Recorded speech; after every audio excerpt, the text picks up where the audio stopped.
Hello everyone, hope you're doing great. This is Maro. Today I wanted to talk about Salem. I wanted to discuss some basic characteristics of the ship, compare her to Des Moines, look into how she's performing on the server in terms of tier 10 cruisers. Then also I wanted to take a look at differences between the best players and the worst players in her, and I guess other tier 10 cruisers as well. And then just compare some of my playstyle and results versus different classes, and also look at how the best players on the North American server are playing her. I'll be using extensively maple syrup data for this. I will also lean on World of Warships stats and ProShips website. So with that, let's get into it. I've been playing the game just over 2 years now, and I kind of never really had a desire to acquire Salem. There were always other ships that I thought would be more interesting or better use of my call. And now I think I'm down to two ships that are available for call, Salem and Yoshino. So I just decided to get Salem. And I think one of the reasons that I never was really in a rush to acquire Salem, because I always felt that the ship is very similar to Des Moines.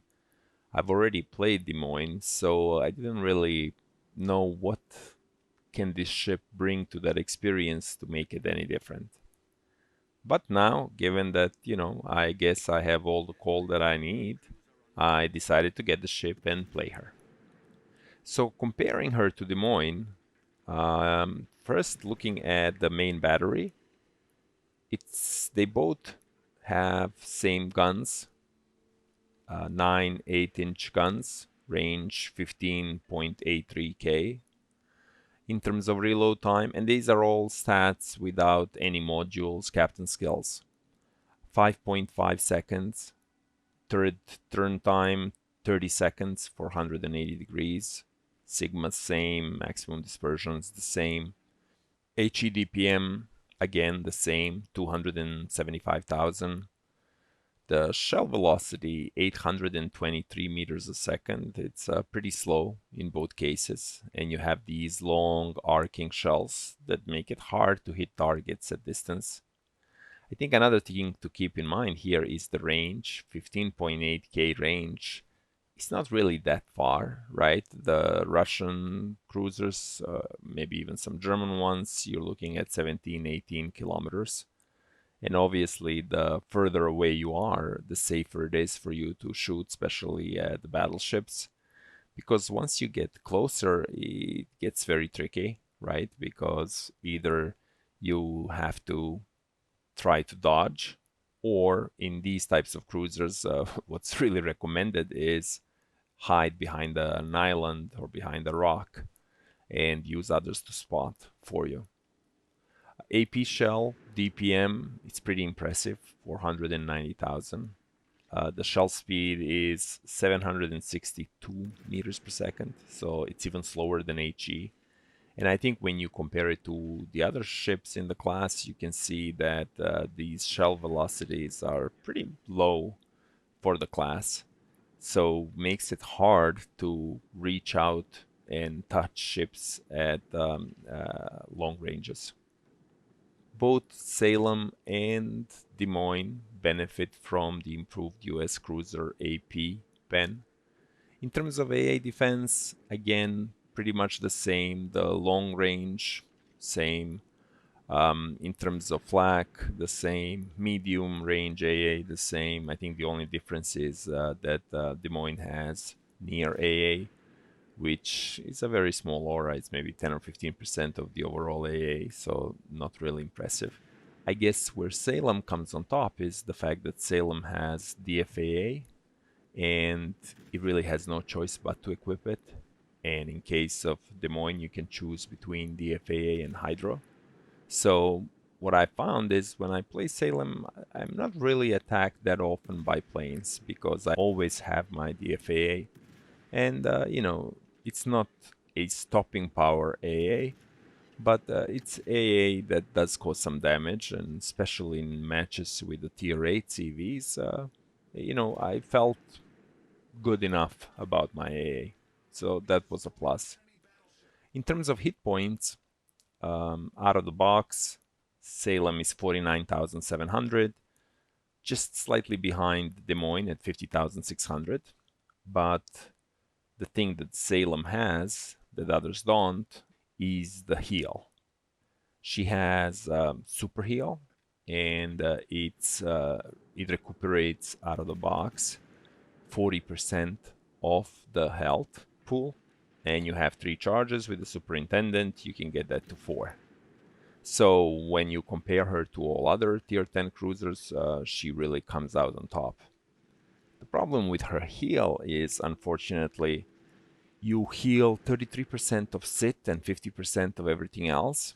And I do find myself quite often in positions where, after 1 or 2 heals, if that, you can't really take full advantage of that heal, because I think the heal goes up to, 20,000 almost points. And if I'm lucky, I can heal back 14 and 15 on the first one, then maybe 12, and before you know it, you're not really able to heal as much as you would like. Another thing is the armor.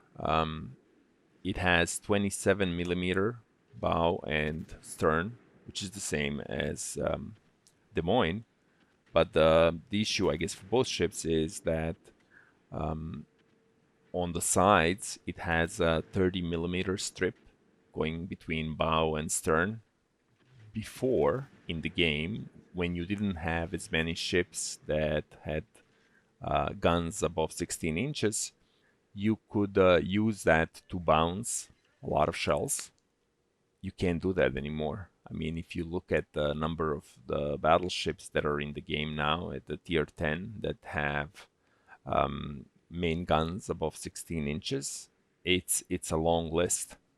And, it starts with Ohio, Thunder, Kremlin, Shikishima, Yamato, Republique.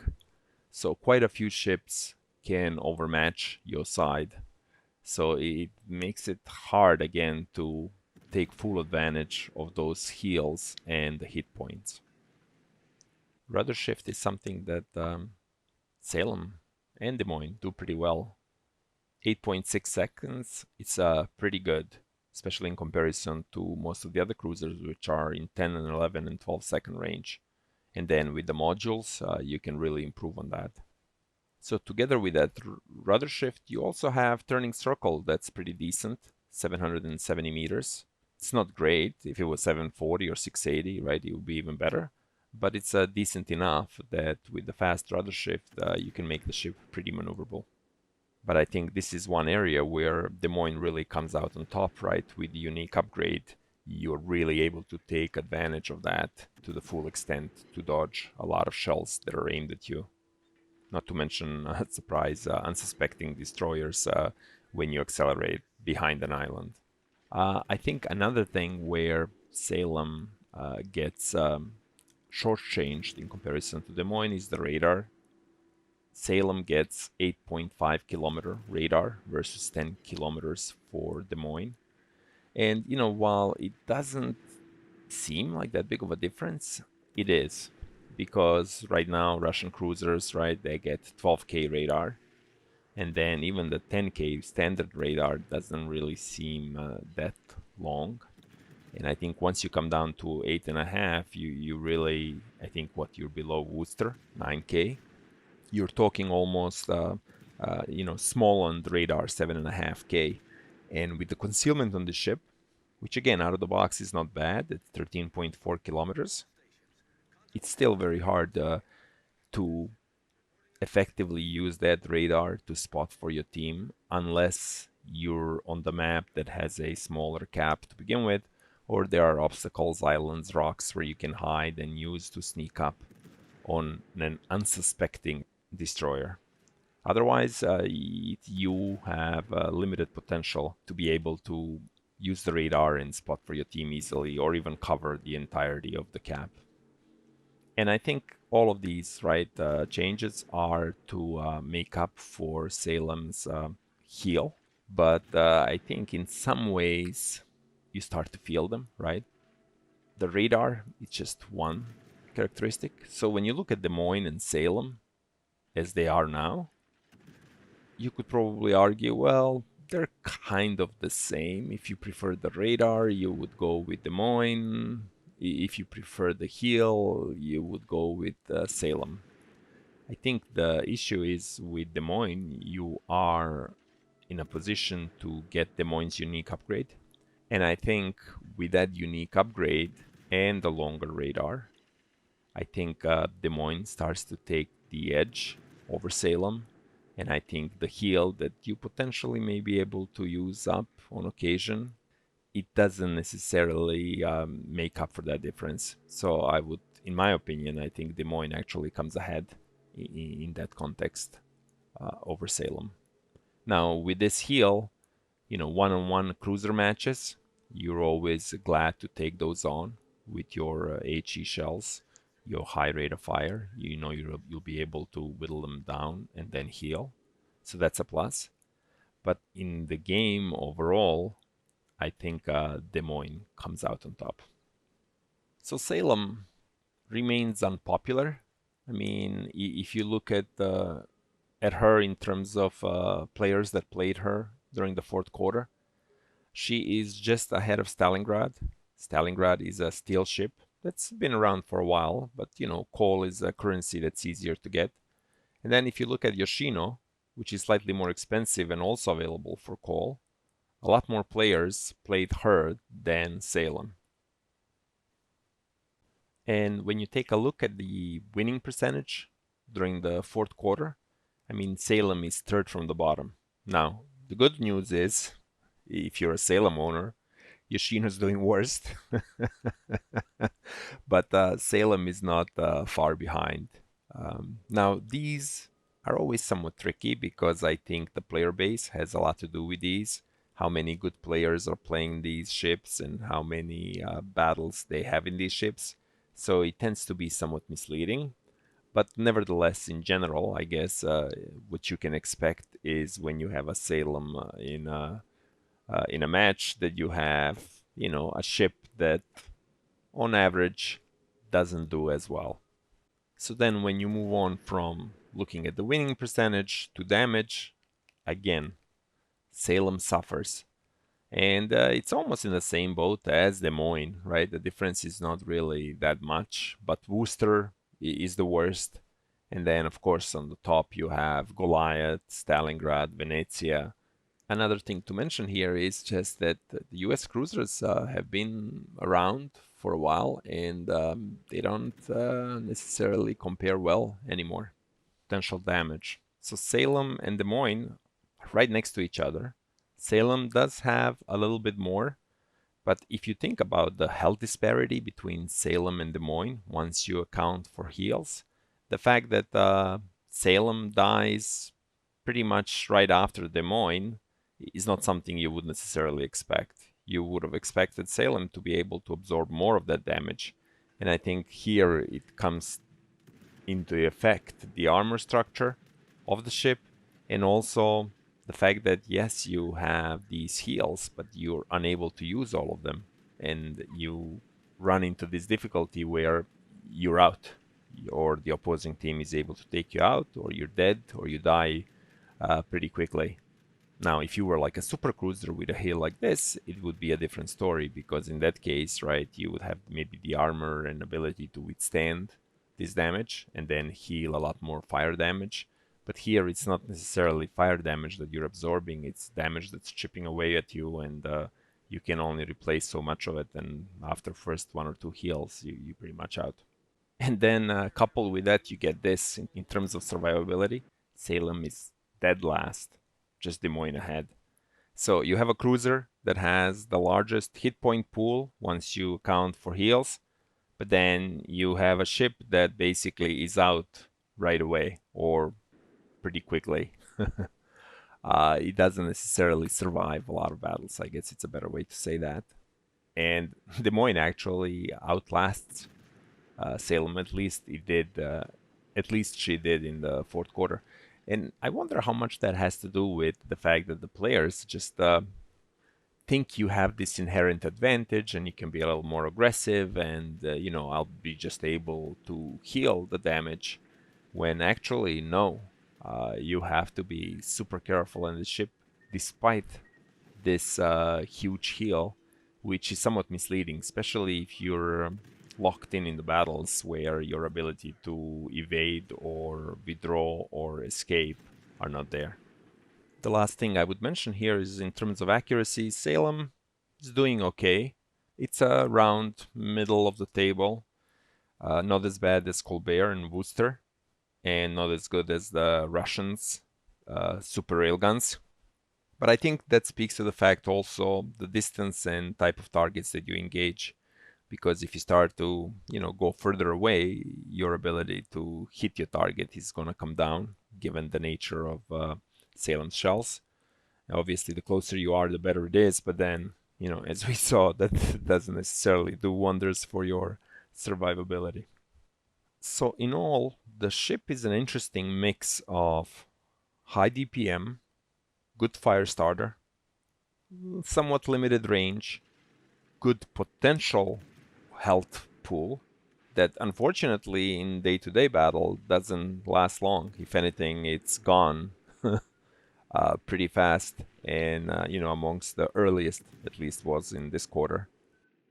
I do like to take a look at this chart from time to time. A, it's quite colorful. B, it shows the breakup of players that played the ship during the quarter in terms of skill.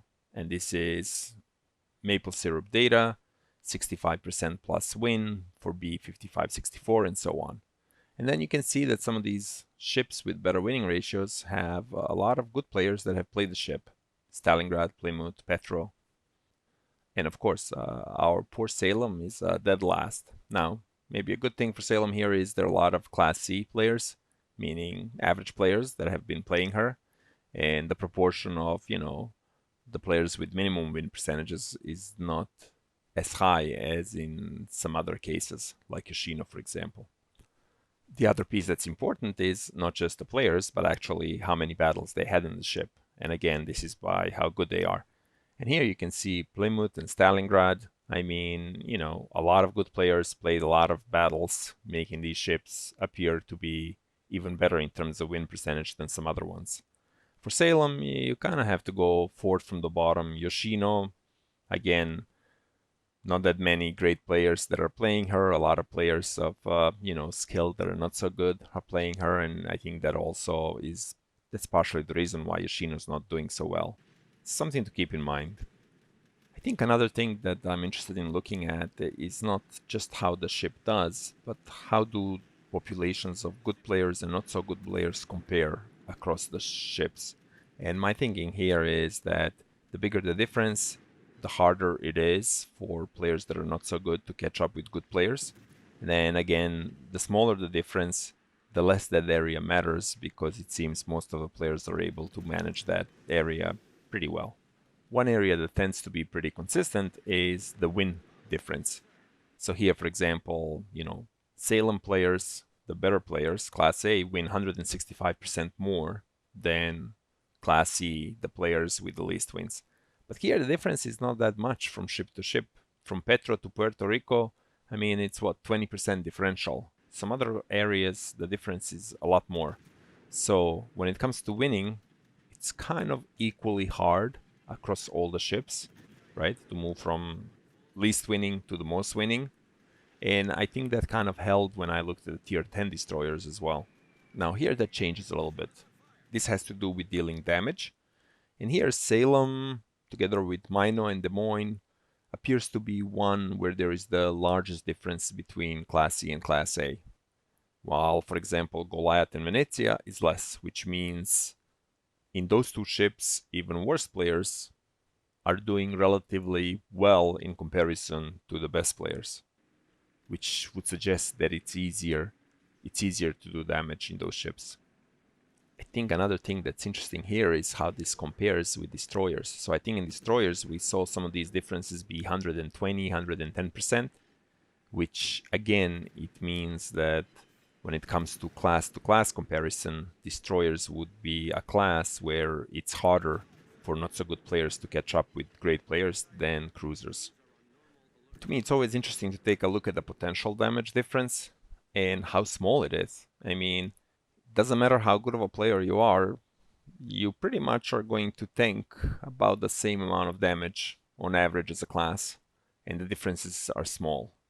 So it all comes down to positioning and, being able to do damage without being seen or being hit or being shot at versus, your inherent ability to just waltz between the shells. I think when it comes to waltzing, we are all either equally good or more likely equally bad.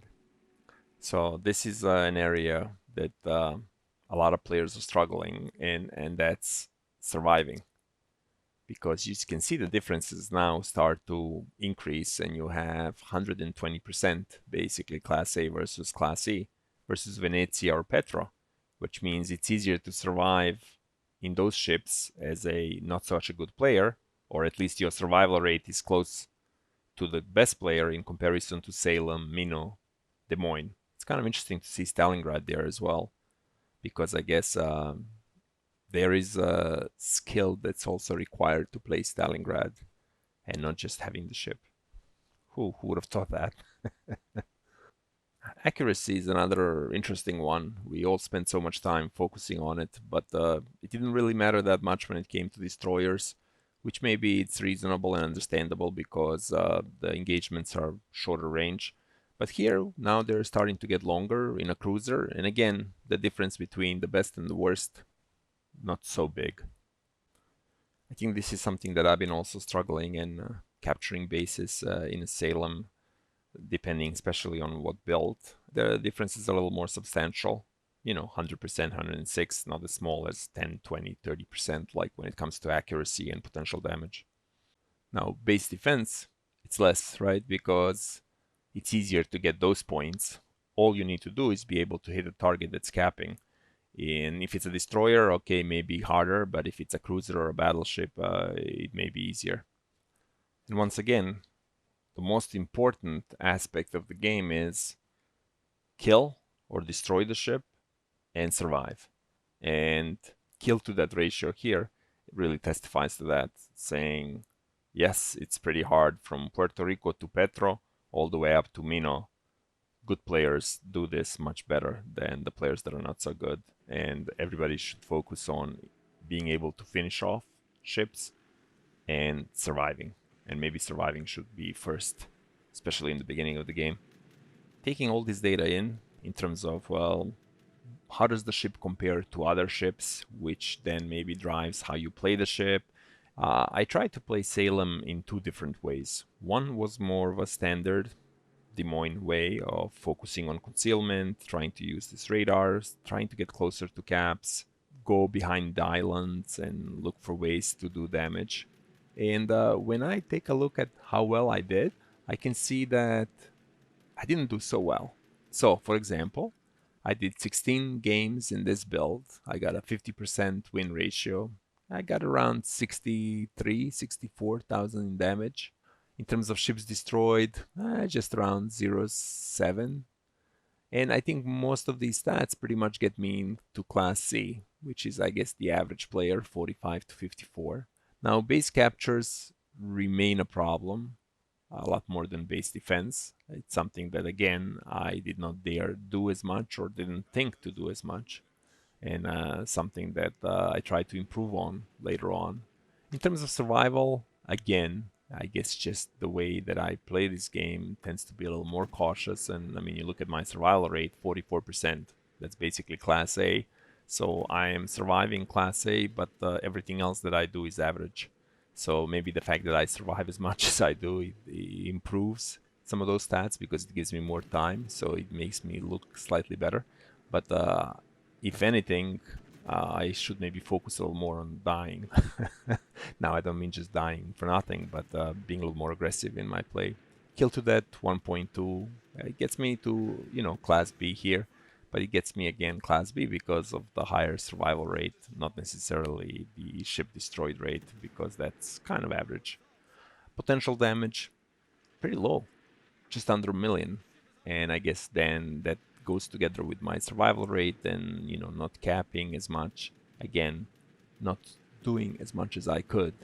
And you could see that here. Now, I guess maybe once I'm caught out of position is, don't necessarily last as long because you can only evade for so long because potential damage numbers are kind of similar across the classes.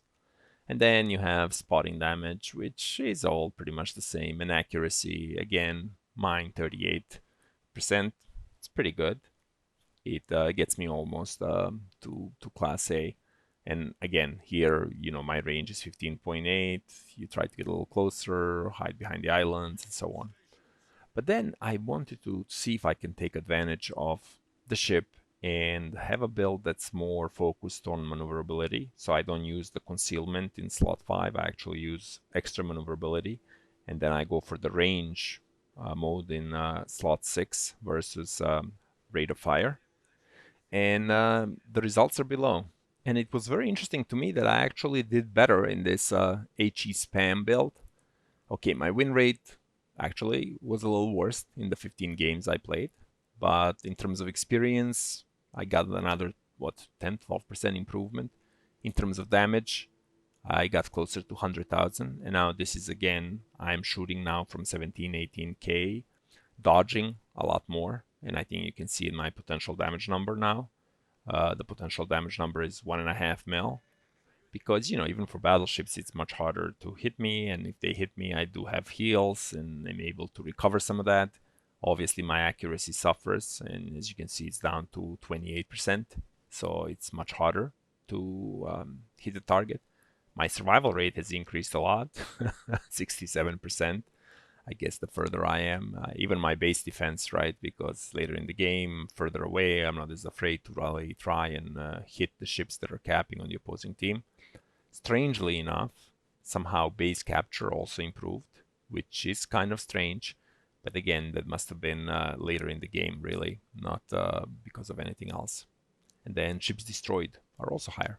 So overall, using Salem is a more of a Russian cruiser or a French cruiser suited me more, and it was easier for me to do because I played other ships that way, and I think it's something I almost enjoy doing more, or maybe it's easier for me to do, but it's a playstyle that worked. So then I went on the World of Warships stat site. I wanted to take a look at some of the best players on the North American server and see how their stats compare to me in different classes.